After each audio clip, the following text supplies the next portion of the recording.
क्या आर माधवन ने अभी अभी कोई अक्षम्य पाप कर दिया है? एक बॉलीवुड सुपरस्टार विवादों के भंवर में फंसा, एक एफआईआर का सामना कर रहा है और सार्वजनिक रूप से माफी मांग रहा है। सब कुछ एक ही विवादास्पद दृश्य के लिए। पूरा देश गर्मा गया है। धुरंधर 2 ने आग लगा दी है। अभिनेता पर गुरुबाणी का अपमान करने और सिख भावनाओं को ठेस पहुंचाने का आरोप है।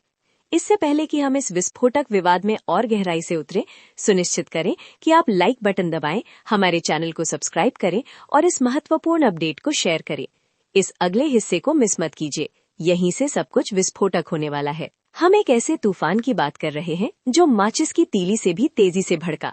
आगामी फिल्म धुरंधर 2 से अभिनेता आर माधवन की एक तस्वीर सामने आते ही सोशल मीडिया और फिर कानूनी व्यवस्था में खलबली मच गई। दृश्य माधवन की एक ऐसी तस्वीर जिसमें कथित तौर पर उन्हें धूम्रपान करते हुए दिखाया गया है और ऐसा लगता है कि ये एक ऐसे संदर्भ में है जिसने सिख समुदाय में सदमे की लहर दौड़ा दी है। आरोप गंभीर है। सिख धर्म के पवित्र ग्रंथ गुरुबाणी का अपमान करना और पूरे धर्म की भावनाओं को स्पष्ट रूप से आहत करना। ये महज कोई प्रचार स्टंट नहीं है, ये कलात्मक अभिव्यक्ति और गहरी धार्मिक श्रद्धा के बीच एक गहरा परेशान करने वाला टकराव है। शिकायत आने में जरा भी देरी नहीं हुई। शिवसेना के एक प्रमुख नेता गुरजोत सिंह खीर ने तुरंत कार्रवाई की और धुरंधर 2 के निर्माताओं के खिलाफ एफआईआर दर्ज कराई। उनकी शिकायत कोई फुसफुसाहट नहीं थी, बल्कि एक जोरदार बयान था। ये दृश्य, ये चित्रण गुरुबाणी की पवित्रता पर सीधा हमला है। ये सिख पहचान के मूल पर एक चुनौती है, जहां विश्वास, भक्ति और उनके पवित्र ग्रंथों के प्रति सम्मान सर्वोपरि है। हर किसी की जबान पर एक ही सवाल है, क्या ये कोई चूक थी, एक लापरवाह गलती, या सिनेमाई नाटक की तलाश में उठाया गया एक सोचा समझा जोखिम? और इसका माधवन के अन्यथा शानदार और विवाद मुक्त करियर पर क्या प्रभाव पड़ेगा? इस स्थिति की गंभीरता को समझने के लिए हमें सबसे पहले गुरुबाणी की गहन पवित्रता को समझना होगा। सिखों के लिए गुरुबाणी महज एक किताब नहीं है, ये जीवित गुरु है, शाश्वत आध्यात्मिक मार्गदर्शक है। गुरु ग्रंथ साहिब में निहित प्रत्येक शब्द, प्रत्येक शिक्षा को सर्वोच्च सम्मान दिया जाता है। इसे किसी भी अन्य पवित्र ग्रंथ से कहीं अधिक पूजा जाता है, सम्मान दिया जाता है। विशेष रूप से सिख धर्म में धूम्रपान सख्त वर्जित है। गुरुओं ने स्वयं नशे और शरीर को दूषित करने के खिलाफ उपदेश दिया था। धूम्रपान के दृश्य को एक ऐसा कार्य जिसे सिख सिद्धांतों के खिलाफ माना जाता है, गुरुबाणी या सिख प्रतीकों से दूरस्थ रूप से भी संबंधित किसी भी चित्रण के साथ जक्सटपोज करना केवल एक अपमान के रूप में नहीं, बल्कि एक अपवित्रीकरण के कार्य के रूप में देखा जाता है। ये अत्यधिक संवेदनशील होने के बारे में नहीं है, ये उनके धर्म के मूल सार की रक्षा करने के बारे में है। एक ऐसा धर्म जिसने अपने सिद्धांतों और पहचान की रक्षा के लिए ऐतिहासिक रूप से उत्पीड़न के खिलाफ दृढ़ता से खड़ा रहा है। ये विवाद जो घाव देता है वो गहरा है, जो सदियों की भक्ति और त्याग को छूता है। ऐसे भारी विरोध के बावजूद माधवन की प्रतिक्रिया तेज और क्षमा प्रार्थी थी। उन्होंने एक सार्वजनिक बयान जारी कर स्पष्ट किया कि सिख समुदाय की भावनाओं को आहत करने का कोई इरादा नहीं था। उन्होंने तूफान को शांत करने की उम्मीद में अपनी हार्दिक माफी मांगी। लेकिन ऐसे युग में जहां इरादा अक्सर प्रभाव के पीछे रह जाता है, क्या केवल माफी पर्याप्त है? जबकि एक अभिनेता का इरादा शुद्ध हो सकता है, लेकिन जो धारणा बनती है और जो दर्द होता है वो बहुत वास्तविक हो सकता है। इरादे और प्रभाव के बीच का ये नाजुक संतुलन अक्सर इन विवादों को परिभाषित करता है। एक समुदाय के लिए जिसकी आध्यात्मिक विरासत पर कथित हमला हुआ है, माफी हालांकि आवश्यक है, हमेशा उस अपमान की टीस को नहीं मिटा सकती जिसे वे अनादर के रूप में देखते हैं। भारतीय सिनेमा के एक सम्मानित हस्ती माधवन अब सार्वजनिक आक्रोश और अपनी कलात्मक प्रतिबद्धताओं के बीच संतुलन बनाने की अनइनवेबल स्थिति में खुद को पाते हैं।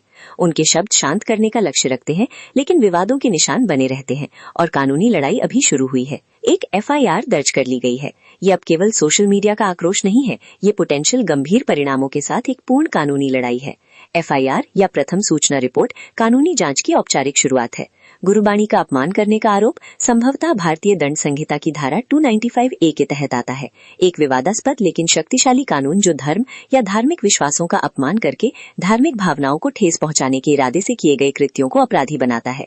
यदि दोषी ठहराया जाता है तो दंड गंभीर हो सकते हैं, जिसमें 3 साल तक की कैद या जुर्माना या दोनों शामिल हैं।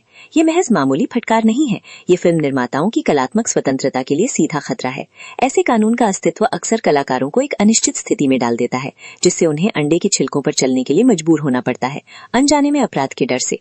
धुरंधर 2 के निर्माताओं के लिए इस एफआईआर का मतलब एक जटिल कानूनी भंवर में फंसना है, पोटेंशियली मुकदमों, कानूनी लागतों और अपने इरादे की कमी को साबित करने की कठिन प्रक्रिया का सामना करना। ये एक ठंडा करने वाला अनुमारक है कि भारत में कलात्मक स्वतंत्रता और धार्मिक भावना के बीच की रेखा न केवल पतली है बल्कि लगातार जांच के दायरे में है। अक्सर उन लोगों द्वारा हथियार के रूप में इस्तेमाल की जाती है जो राजनीतिक लाभ या अपने एजेंडे के लिए एक मंच चाहते हैं। हालांकि ये घटना अकेली नहीं है। भारत में कलात्मक स्वतंत्रता और धार्मिक भावनाओं के बीच का टकराव एक लंबा और अक्सर अशांत इतिहास रहा है। चित्रों को तोड़फोड़ करने से लेकर फिल्मों पर पूर्ण प्रतिबंध लगाने तक रचनात्मक अभिव्यक्ति के लिए परिदृश्य हमेशा खतरों से भरा रहा है।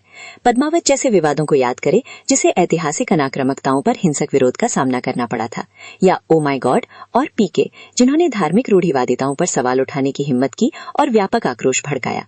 ये महज अलग अलग घटनाएं नहीं है, ये एक बड़े सामाजिक तनाव के लक्षण है। स्थापित धार्मिक मानदंडों से किसी भी कथित विचलन के लिए बढ़ती असहिष्णुता। सुप्रीम कोर्ट और विभिन्न उच्च न्यायालयों ने कलात्मक स्वतंत्रता के दायरे बनाम धार्मिक भावनाओं की रक्षा की आवश्यकता पर बार बार विचार विमर्श किया है, अक्सर एक सामंजस्यपूर्ण संतुलन खोजने का प्रयास किया है। रेखा कहाँ खींची जाए? क्या कलाकार दर्शक की व्याख्या के लिए पूरी तरह से जिम्मेदार है, या व्यक्त करने की स्वतंत्रता का अर्थ पोटेंशियली अपमान करने की स्वतंत्रता है? ये आसान सवाल नहीं है और जवाब अक्सर इस बात पर निर्भर करते हैं कि किसकी भावनाओं को तौला जा रहा है। ये लगातार कस्साकशी अक्सर बॉलीवुड में आत्म सेंसरशिप की ओर ले जाती है, जहां फिल्म निर्माता कानूनी लड़ाइयों, वित्तीय नुकसान और व्यक्तिगत खतरों का जोखिम उठाने के बजाय सुरक्षित, अधिक स्वच्छ कहानियों का विकल्प चुनते हैं, जिससे सच्ची रचनात्मक खोज बाधित होती है। ऐसी शिकायतों को दर्ज करने में शिवसेना जैसे राजनीतिक गुटों की भूमिका को नजरअंदाज नहीं किया जा सकता।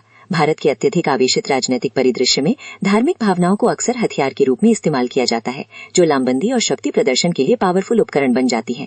एक विवादास्पद दृश्य पर एफआईआर दर्ज करने से राजनीतिक संस्थाओं को विश्वास की रक्षा के लिए अपनी प्रतिबद्धता प्रदर्शित करने, समर्थन जुटाने और विशिष्ट समुदायों के भीतर अपना प्रभाव स्थापित करने का मौका मिलता है।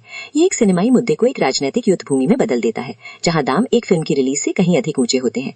ये गतिशीलता रचनात्मकता पर एक ठंडा प्रभाव डालती है। फिल्म निर्माता और अभिनेता केवल कलात्मक चुनौतियों से ही नहीं लड़ रहे हैं, वे राजनीतिक एजेंडों, सोशल मीडिया द्वारा प्रवर्धित सार्वजनिक आक्रोश और एक कानूनी ढांचे से लड़ रहे हैं जो उनके खिलाफ भारी पड़ सकता है। केवल वित्तीय निहितार्थी विध्वंसक हो सकते हैं। कानूनी लड़ाइयों और व्यक्तिगत हमलों का सामना करने के मनोवैज्ञानिक बोझ का तो कहना ही क्या। ये बॉलीवुड पर एक मौलिक प्रश्न पूछता है, क्या अभी भी बिना किसी परिणाम के डर के साहसी, सूक्ष्म कहानियां बताना संभव है, या कलात्मक तो साहस का युग धीरे धीरे फीका पड़ रहा है, जिसकी जगह सतर्क अनुरूपता ने ले ली है। जैसे ही कानूनी पहिए घूमने लगते हैं और जनमत तेजी से विभाजित रहता है, कलात्मक स्वतंत्रता और धार्मिक श्रद्धा के पवित्र गलियारों में एक सवाल गूंजता है, एक फिल्म निर्माता के दृष्टिकोण और एक समुदाय के विश्वास की लड़ाई में वास्तव में कौन जीतता है, और इन बढ़ते टकरावों के लिए भारत के जीवन कलात्मक परिदृश्य को क्या कीमत चुकानी पड़ेगी। धुरंधर 2 विवाद केवल आर माधवन के बारे में नहीं है, ये भारत की जटिल पहचान का एक स्पष्ट प्रतिबिंब है, जहां परंपरा और आधुनिकता, कला और विश्वास एक निरंतर असहज नृत्य में है। अदालत में और जनमत की अदालत में अंतिम फैसला निसंदेह हमारे देश में कहानी कहने के भविष्य को आकार देगा। इस विकसित होती कहानी पर हमारी नजर बनी रहेगी। बने रहिए हमारे साथ।